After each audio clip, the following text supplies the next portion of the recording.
আসসালামু আলাইকুম, কি অবস্থা সবার? আজকে আমাদের বাড়িতে ছিল এক বক্স আইসক্রিম পার্টি। আচ্ছা, আপনারা যারা পার্টি পুর্টি করেন দেন আর কি, ওইখানে খাবার দাবার থাকে আনলিমিটেড, কিন্তু আমাদের থাকে লিমিটেড।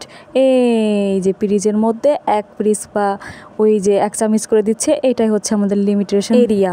আমাদের বাড়িতে সব জিনিস কম থাকলেও একটা জিনিস বেশি থাকে, তা হইলো অভিনয়। এই যে আইরে অভিনয় রে, ড্রামা কিং, এটা বুঝছেন? এটা হচ্ছে ড্রামা কিং। ওই দেন কেমনে খাইতে বসে কিন্তু থাবা থাবা করে ওই আগে নিছে, সবার আগে ওই নিছে, আর ওর কারণে আনা হয়েছে আইসক্রিমটা। মাঝে মাঝে আইসক্রিম খাইতে হবে, মনে পড়লেই আইসক্রিম খাইতে হবে। তো এইদিকে আমার মা সবাই একটু একটু করে দিতেছে, এইদিকে আমার মা একটা একটা করে বাড়তেছে, আর ওইদিকে আমার ছেলে খুদ খুদ খুদ খুদ লাগাই দিছে। মানে ওর ওইটুকুই হইতেছে না, ওর আরো দাও নানু, আরো দাও, এরকম বলতেছে।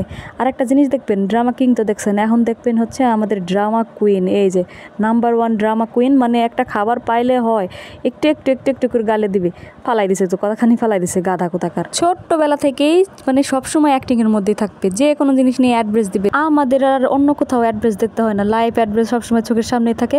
ও হচ্ছে আমাদের লাইভ বিজ্ঞাপন, বুঝছেন? সবসময় অ্যাড্রেস দিতে থাকবে। তো এইদিকে বক বক করতে করতে দেখি আমারটা আমি পেয়ে গেছি। এই যে আমি কিন্তু কোনো অ্যাড্রেস দিতে যাই না, কিন্তু এই যে আমার হাতে এমন ভাবে চামচ আমি গুল্লাই আমি উঠাইতে পারি না চামচে। তো অনেক কষ্টে এক চামচ উঠে গালে দিছি, আর চারপাশের মানুষের কীর্তি কারখানা দেখতেছি। আর এইদিকে আমার চামচের বাচ্চা চামচ এই যে গুল্লাইতেছে, তারপরে ভিতরে উঠার নামই নিতেছে না। তো কোন তো মিজাজটা কার না খারাপ হয়, তো রাগ করে সুদা চামচে গালের ভিতর নিছি। আর এইদিকে ওইদিকে আবারও ঘুরে ফিরে তাকাই দেখতেছি আমার পোলাই যে কত সুন্দর ভদ্রভাবে খাইতেছে। আর এইদিকে আমার ড্রামা কুইন বুইন আবারও ড্রামা শুরু করে দিছে। ও ছোটবেলা থেকে কোনো জিনিস পাইলে একটু একটু করে চেটে চেটে খাবে। ওই একটা ডায়লগ আছে না, যে মা একটু হরলিক্স দাও না, চেটে চেটে খাই, ওই পদের হচ্ছে কায়দার। তো এই পর্যন্ত সবাই ভালো থাকবেন, আল্লাহ হাফেজ।